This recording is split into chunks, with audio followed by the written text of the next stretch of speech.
This is the Saturday Morning Serial Podcast with your host, Amanda Ann.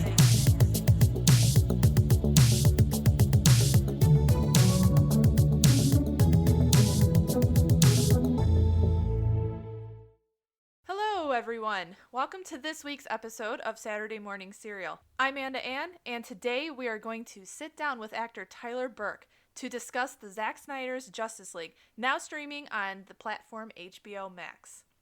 Tyler is a lifelong fan of Batman and even starred in a fan film playing Jason Todd, as known as Robin. Tyler and my boyfriend Mike worked together on several films before Tyler was cast as the titular speedster Mock in Mike's directorial debut. Tyler also played the role of David in my first short film Creeper, which can be found on YouTube. So on that note, let's go ahead and get into this discussion. Okay, thanks Tyler for coming on. Yeah, no problem. Thanks for having me. Yeah. So can you tell us what other projects you worked on and what are you up to now? In my past, I've done a lot of kind of short films and some TV stuff on like ID Discovery, like murder mystery kind of type shows, those kind of classic shows. I was in a couple of those, like Homicide Hunter. Was probably like the biggest one that people most know, I would say. But as far as on YouTube, I actually was a part of a Batman fan film series called Nightmare with a K. Kind of clever there. So that I helped write a little bit and produce, and then I actually played Robin in that series, Jason Todd Robin. And I'd say that is kind of what I'm pretty proud of that one and how that all worked out. We have 2 episodes that are currently out on YouTube, and then we have a third one that's coming out hopefully sometime by the end of the year. And, yeah, I checked that out. It's pretty good. Yeah. Everyone should check it out. Yeah, it's cool. It's different. It's our take on, kind of what we would want our Batman universe to be like and kind of the characters within it. So it's a lot of fun to kind of play around in that element and being a nerd and a fan of the material. There's nothing better than like going to work, but you're really just like reenacting comic book moments and stuff. Yeah. So yeah. So what are you up to now?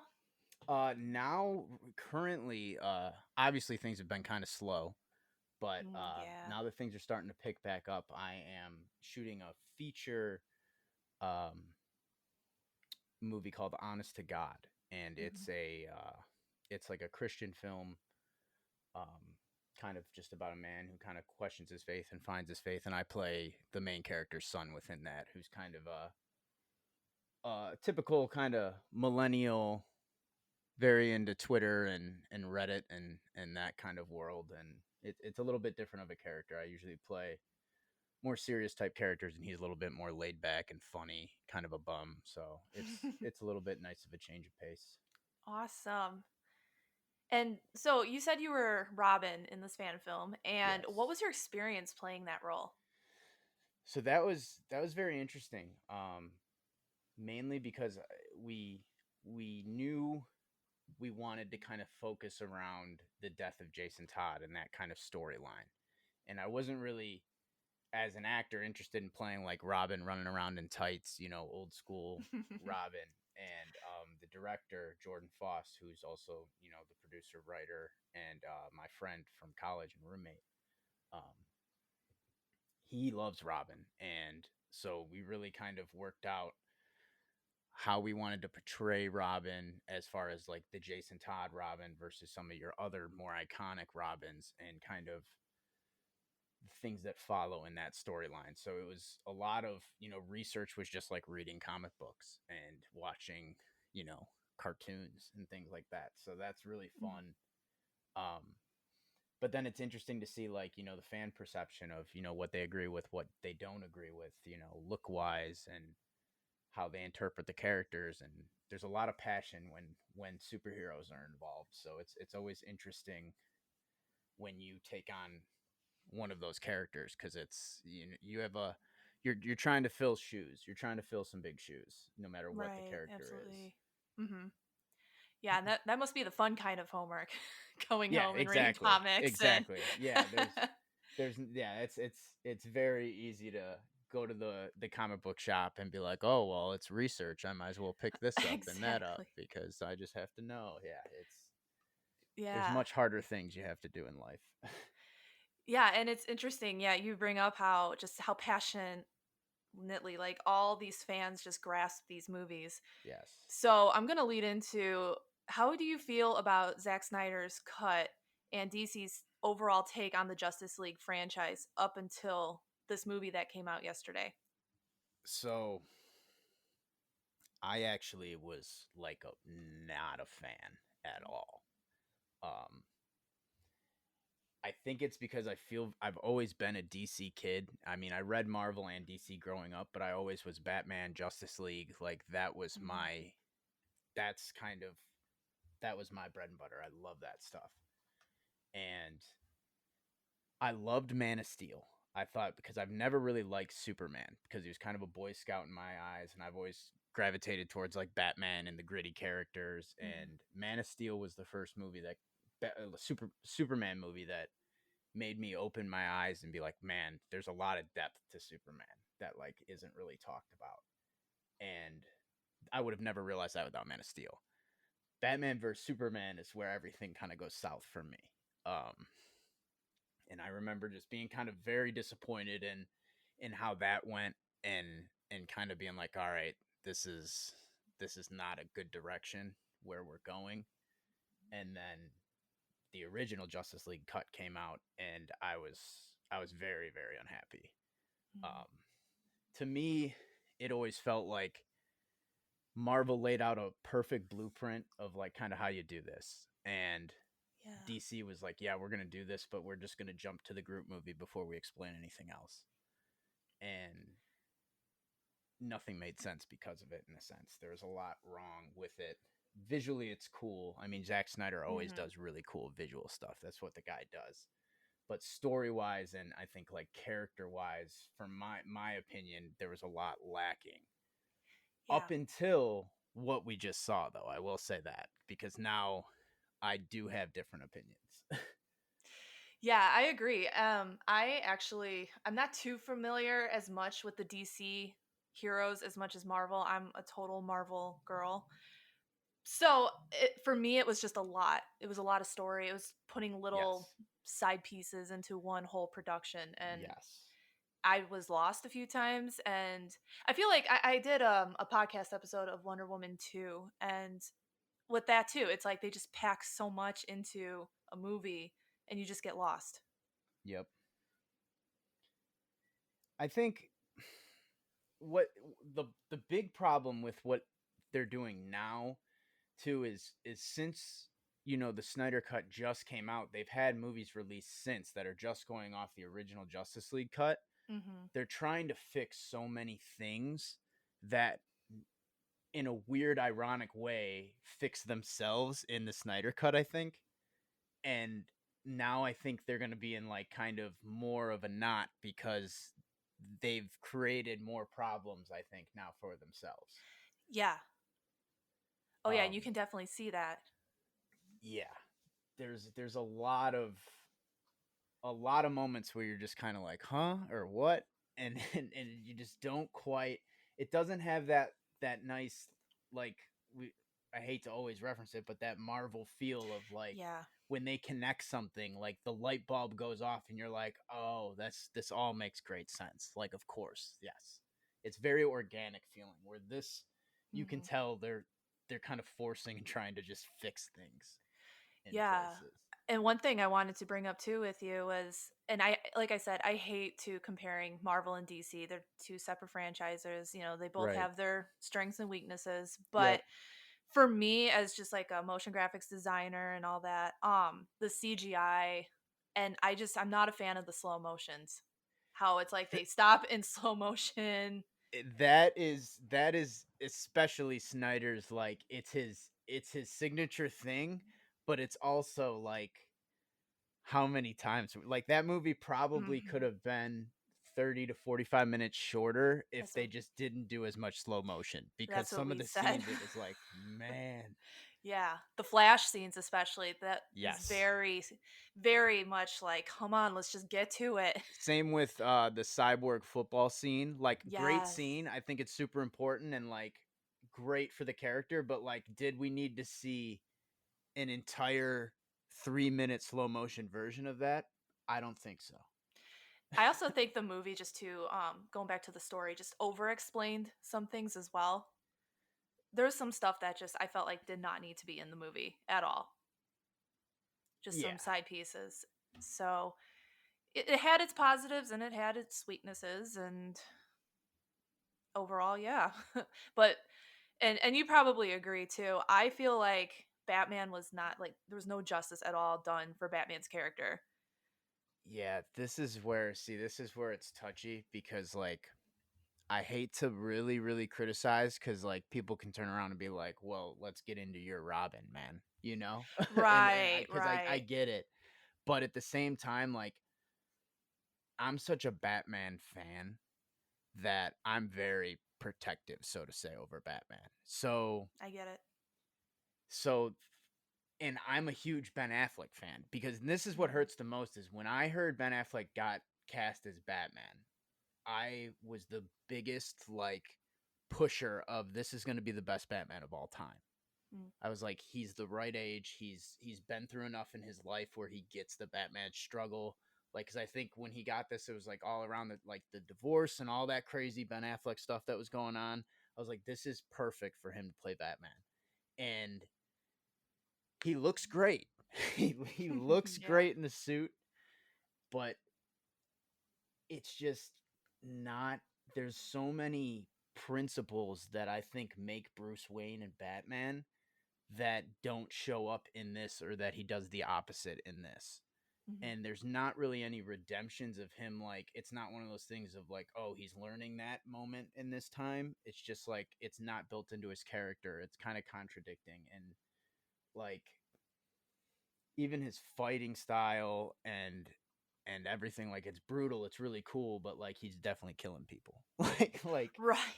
Yeah. and that's tough for me. And like in this one, I will say, and in the Justice League, the like extended cut or whatever, the like longer unedited version is of that, the unedited cut, they do a better job of making him not look like he's just like always shooting dudes, and like, but he's like clearly just like carpet bombing police vehicle, or not police Mhm. vehicles, the thug vehicles, and like shooting dudes explosive tanks on their back. Like, it's just a lot of Batman morals that make Batman Batman seem to get thrown out of the wind, or thrown out the window.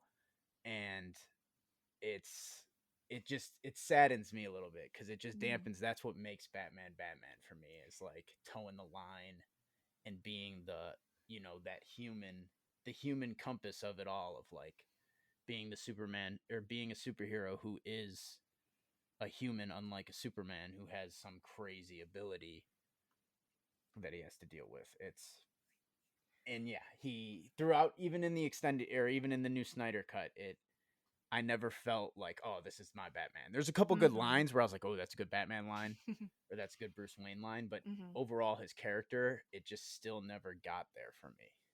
Yeah. It didn't live up to the fans' narrative about what a good Batman should be, basically. Yeah, in my opinion. In my opinion. So, who has been your favorite Batman?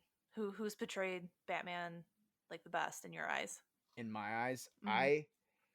I think, ironically, a lot of the actors bring a different thing to Batman that they do better than the others. Like, everyone hates on Clooney, but I think Clooney was one of the best Bruce Waynes we ever had. Mhm. And because I mean, Clooney is essentially Bruce Wayne in real life. Mhm. So, um, and I think Val Kilmer was a terrible Bruce Wayne, but he was a really good Batman under the cowl.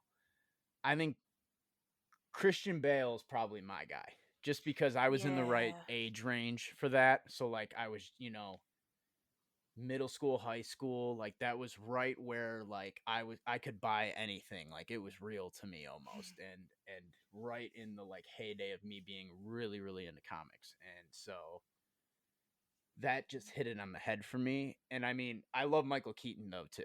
Oh yeah. Michael Keaton's more of like if a comic book page jumped out. Mm-hmm. He's perfect for that. Yes. Christian Bale was like if Batman was to be in the city of Chicago. Like that's what that guy would be like. And so Yeah. like those two for me will always be very very hard to replace because they did hit it on the head. Oh yeah, Christian Bale's great. Yeah, He has to be I mean, probably mine. yeah. Those movies too, the just Dark Knight, they're classic. You remember when you went and saw it, and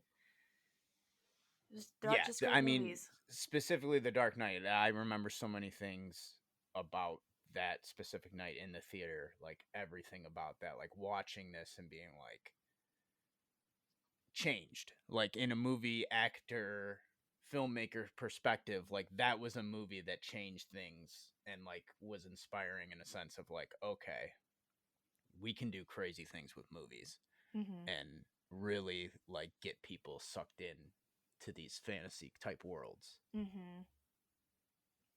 Yeah, and so Josh Whedon, his take on Justice League was riddled with abuse allegations and behind the scenes drama. What do you believe makes a film set comfortable and productive for the cast and crew? That's a good question. Um, I think that I will say that a lot of the film sets that I have been on, I haven't really experienced a lot of that. I've Mm-hmm. experienced a lot of like independent things that are kind of like like cutting corners, like like a crafting table where your snacks are. Maybe there's like just some water, like things like Mm-hmm. that. Like nothing that's too crazy or like going long hours and doing things like that, shooting somewhere, without having permission, like an alley or something like that. Mm-hmm. But especially in like today's culture and everything, it's very important to have a respectful setting on a film set. I like to think of film sets as like they're like mini families in a way, especially if you're shooting something of length that you're not there for just like a day. You see these people every day. You Mm-hmm. get to know them. You're there for very long time, very long hours, in like very stressful situations sometimes. And so it's very important to kind of have a level of respect for everyone around you and that you're working with. And specifically from like an actor standpoint, um, when it comes to like anything involving like invading someone's kind of personal space, so to say, like you really want to have permission up front and kind of like talk to them beforehand of what's acceptable, what's not. A lot of sets will have kind of like professionally hired people who deal with kind of like relationships and kind of appropriateness on set, so to say. And Mm-hmm. it's more of a just like a way to break the bubble down of where they'll sit you down. Like say we were to have like a romantic scene or something, and it's you and the partner you're in the scene with. They'll kind of introduce you. You guys talk. You get comfortable. You kind of just do hi, I'm Tyler. Those kind of things, and then they go over kind of like okay, in the scene requires this and this. Like, is there anything that either of you don't feel like comfortable with, or you're not comfortable with? And then from there it goes to, well, is there anywhere like you should not touch, like a certain spot on the back, Mm-hmm. something, anything that could be either like injury related, just personal reason related, or like a trigger type situation. So they Mm-hmm. really try to avoid all situations like that where you want to kind of be very comfortable and respectful for the setting that like you're in, especially like I said from like an actor standpoint.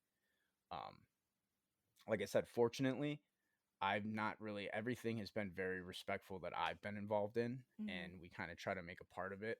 It's always been a thing in our theater. I grew up in the theater, kind of. That's where I got all Mm-hmm. my training. Um, and my experience in the theater was always all about that. So it's kind of carried over to me in my personal experience. But I mean, everyone hears the horror stories, and Oh you yeah. read about the stuff that goes on kind of behind scenes. But more people are aware now, I think, and like I said, it's not taken lightly anymore. Mm-hmm. So it seems to be something that's changing throughout the industry now, which is good. Yeah. I also too have theater background, and they really just drill that into your head early Yeah. on. Everyone gets treated with respect. Yeah. That's all there is to it. Yep. And so going back to the movie, there were so many like kind of end credit type of I don't know if they were end credits. Like it was They just really were. It's funny little you say that. tangents. And I know Mike even I was like, so basically we're not getting any follow-up movies to this. And he said it's because the actors don't really want to come back just because of the way they were treated on set and all that with the Yeah, story, the characters. yeah. It's too bad.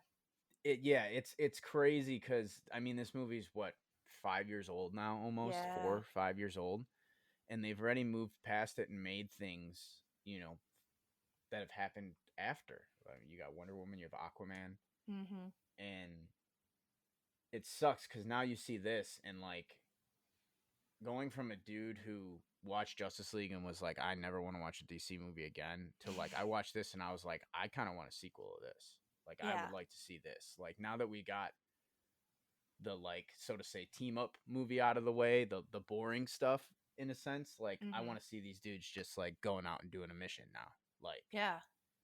and we probably aren't going to get that.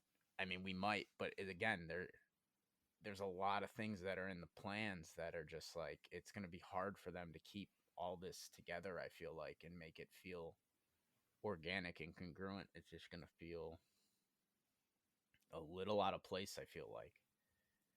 It just felt like the movie that never ended.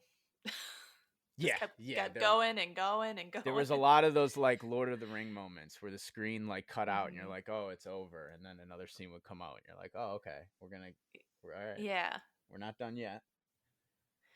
So earlier reports have shown that Michael Keaton and Ben Affleck's different Batmen will both return in the Flash movie. How do you feel Andy Muschietti is going to balance these two different Caped Crusaders? See, this is what's tough because like my answer to this is extremely different now in the past 24 hours or 48 Mhm. hours. Um because at first, like Justice League was so screwed up anyways that I was like this is kind of the only shot they have to fix everything.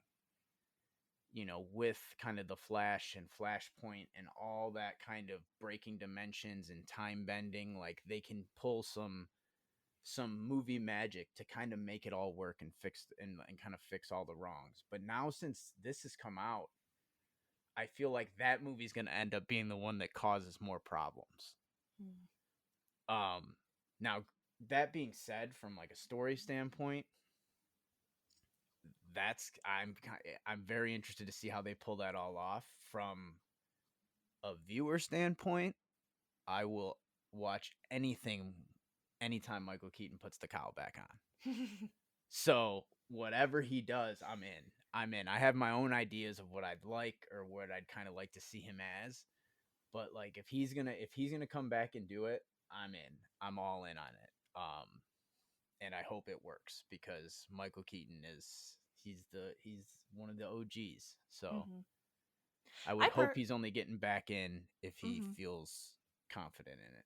Yeah, definitely. And I also, over the years, really have found respect for Andy Muschietti as a director. He's very creative. He's got a lot of creative shots, and I say that I've seen his like the work he's done in the movie It Chapter Mm-hmm. 2. I just, for some reason, it appeals to the eye so well. I know it's a scary horror movie. This clown eats children, yada yada. But from a creative standpoint, with story and the characters, it all balances out so well. So hopefully he'll do some damage control to this. We'll Yeah, see. I mean, that's what you can hope for.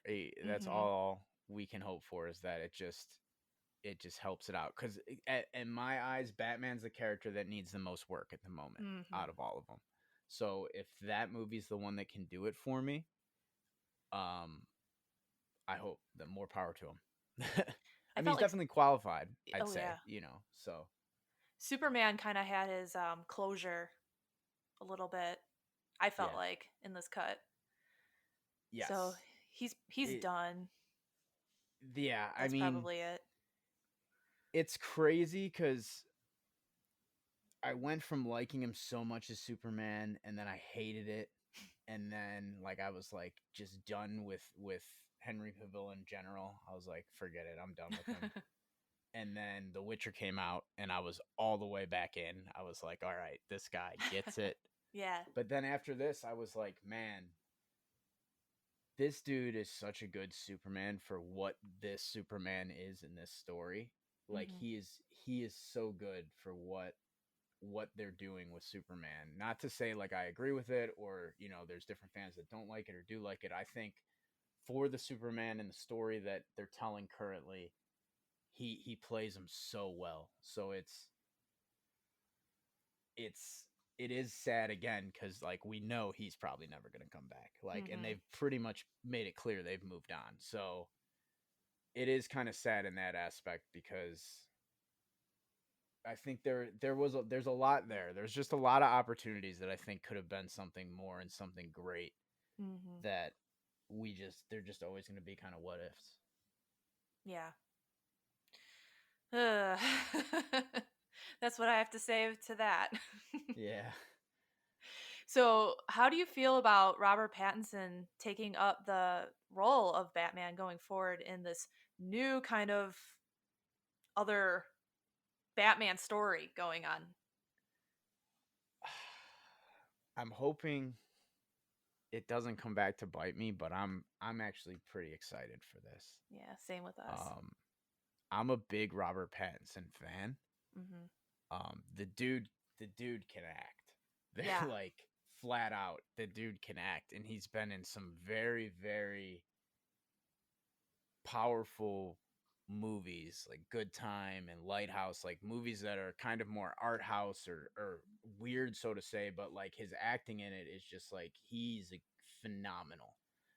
And I feel like him playing like a young Batman, and like we're getting the rendition of him kind of becoming Batman, not becoming him because they say he's been Batman for a couple of years or whatever, but we're getting young Batman, so to say, a couple of years in. Hmm. And I think I really do think he's gonna nail Bruce Wayne. He has the best like depressed, smoldering look face of all time.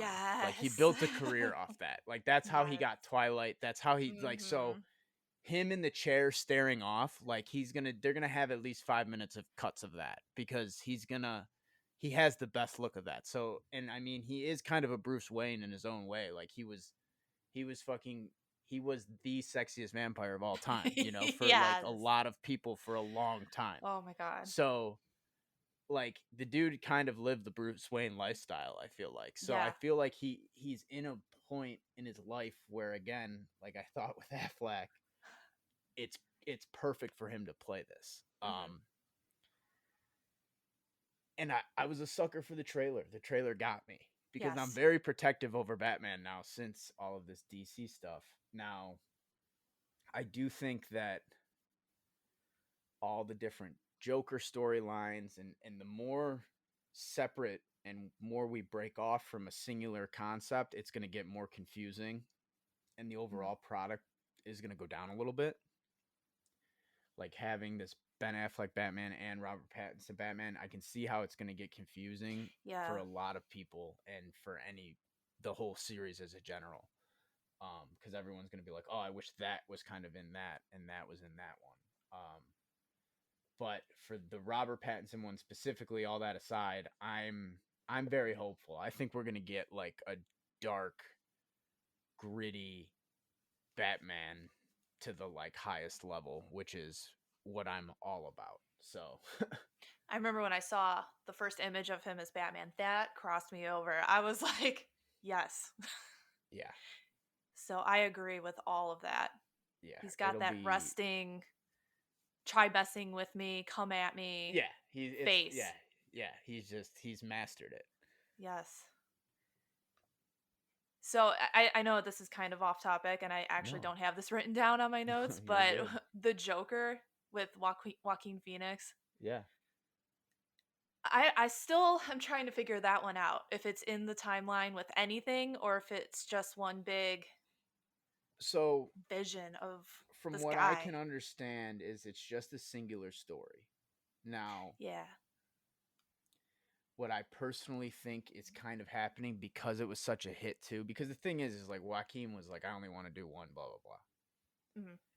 But I mean, money talks, you know. So Yeah. that movie made so much money that I part of me feels like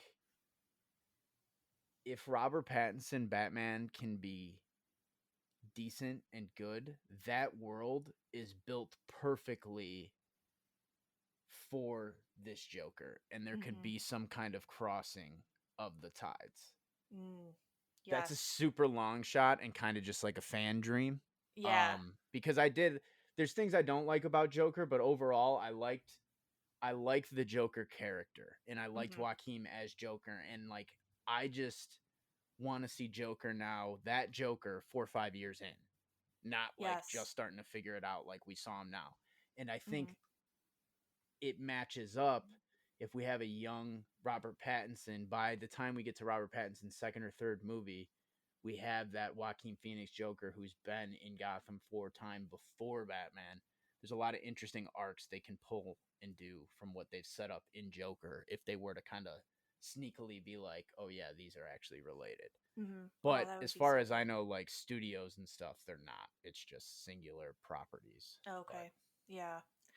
That's what I gathered too, but man, that would be so cool yeah, if we they can all cross wish that as bridge. fans. Yeah. Yeah. Exactly. Well, Tyler, thank you so much for coming on today. I really appreciate it. Yeah, no problem. It was Yeah. it was a pleasure. It was fun. Like I said, I felt bad all week because I was like, man, I'm gonna get on here and have to like just destroy this thing. Like and be the negative guy. And then I watched it and was just I was so Torn. pleasantly surprised by Yeah. a lot of it that again, it was long, but Yeah, it was. We I had to take like a supper break and yeah, yeah. I mean, anytime you see a movie that has like black title cards that come up, you just yeah. get like Tarantino flashbacks, and they're like, "All right, we have an intermission coming." Like we know. And I remember, I Yes. like every now and then I'd hover the mouse over. I was like, "This is really good." Like, how far am I in? And there's like two and a Mhm. half hours left. I'm like, We did okay, the same.